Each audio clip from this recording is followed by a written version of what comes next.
Hi, we're still a few months out, at least, from being able to get our thrills at amusement parks, sporting events, and escape rooms. But adrenaline junkies still have one place to turn to get their fix: the bookshelf. For fans of heart-pounding stories of crime and suspense, nothing makes for a better escape from reality than a good thriller novel. Fortunately, for such people, I have kept track of the very best books. Read on for a list of my top 9 thrillers from the 21st century and beyond.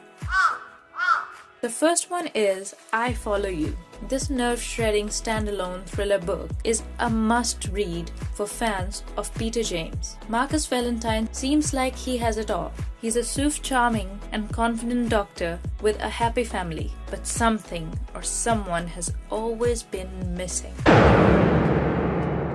Then one day he narrowly misses, and as she runs off, he's sure that she is a girl from his past. Boy, you don't want that happening. A girl he has never been able to forget. See, another good reason to read it. As he is consumed by his obsession with her, events take a tragic turn. But anyways, the second book is Defend or Die. So, Defend or Die is the second explosive thriller featuring the former M15 agent Matt Logan, now part of a totally deniable government organization known as Blind Eye. They have the license to do whatever it takes to protect the UK's national security. When they start digging into the life of a Russian oligarch who may be connected to the threat of a terror attack in London, they soon discover a network of incredibly dangerous individuals who could tear the nation apart. See, adventurous. Now, the third book is If I Can't Have You. When Constance Little meets Samuel, a doctor at GP surgery where she works as a receptionist, she knows that he's the one. Samuel seems less sure, but if Constance has learned anything in life, it's that when you love someone, you never let them go. See, you can feel the psychoticness in this book. I don't know why, I just love that obsession. We'll talk about that sometime later. Anyways, If I Can't Have You is an all-consuming novel about loneliness, obsession, my favorite topic, and how far we can go for the ones we love. Now, the fourth book is One Who Flew Over the Cuckoo's Nest. Although it's best known thanks to the fantastic 1975 film, One Flew Over the Cuckoo's Nest was first published as a novel in 1962. This thriller is narrated from the perspective of a psychiatric patient, Chief Cromden. The plot follows the events at the hospital with a focus on the behavior of non-insane criminal patient Randall Patrick McMurphy. Must read for fans of psychological thrillers, One Flew Over the Cuckoo's Nest is a fantastic look at the changing culture of the early 1960s, a pivotal period in the development of modern psychiatric treatment. Now, the fifth book is You're Not Alone. Shay Miller has no job, no apartment, and no boyfriend. Yeah, now that's a concern with everything happening. Anyways, when she witnesses a young woman throw herself in front of a train, she realizes that she could end up in the same spiral. Soon she meets up a group of women who seem to have their lives together and who invite her to join them, telling her you're not alone. She is pulled deeper under the spell of the glamorous Moore sisters. Her life gets better and better. But what price does she have to pay? You're not alone. Is that a promise? Guess you'll have to read to find out. Anyways, You're Not Alone is said to be one of the most unforgettable psychological thrillers of 2020. Now, the sixth book is Stillhouse Lake. An average housewife's life is changed forever when a car accident reveals that her husband is a serial killer. See? How cool is that? I'm really not psychotic, but I don't know why that appeals to me so much. Anyways, when she finds out, she quickly goes into hiding and then assumes a new identity. But soon, as you can probably guess, a new threat finds her. Now, the seventh book is You.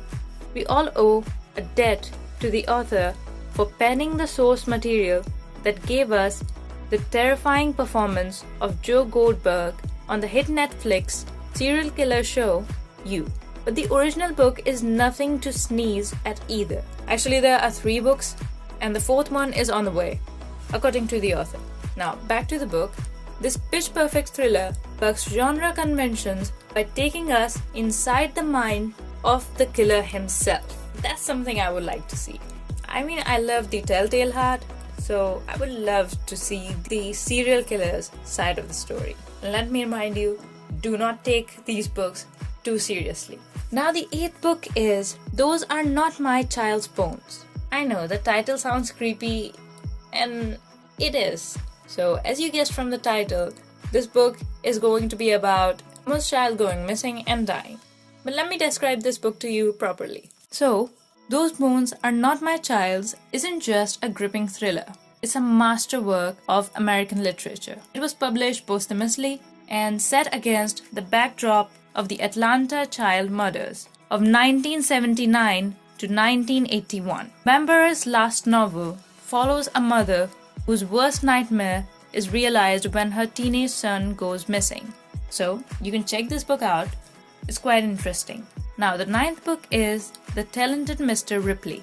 The Talented Mr. Ripley is a classic 1950s thriller that established Tom Ripley, the iconic con artist and an anti-hero of the first 5 novels. The Talented Mr. Ripley is a smart, exciting read that's every bit as modern as it was when it was first released in 1955. So basically, this book is set in New York City and Italy. The Talented Mr. Ripley makes full use of its locations, with a variety of colorful scenes and a gripping story. It was also adapted in a movie in 1999, and the book is the best way to experience this story, with a tight, engaging narrative and intriguing characters. Hey everyone! How are you? So this was my list of the thriller books which I thought were really interesting. Although I must say that this year was a huge disappointment for all of us because of the pandemic. Still, we have some really good books out there. So stop reading the After series or the Twilight series. Although with a little different narrative, the After series would have been just like the You novel. I mean, Harlan was creepy enough. But anywho, it is what it is. You can check out these books to relax your mind or creep yourself out. But anyway, thank you so much for watching. Don't forget to like, comment, share and subscribe. Don't forget to ring that bell so you don't miss any videos from me. Follow me on Instagram. Let me know what was your favorite part of the video or which novel I should review next, or just say hi, that's fine too. And above all that, everybody have an amazing day. I'll see you all next Monday.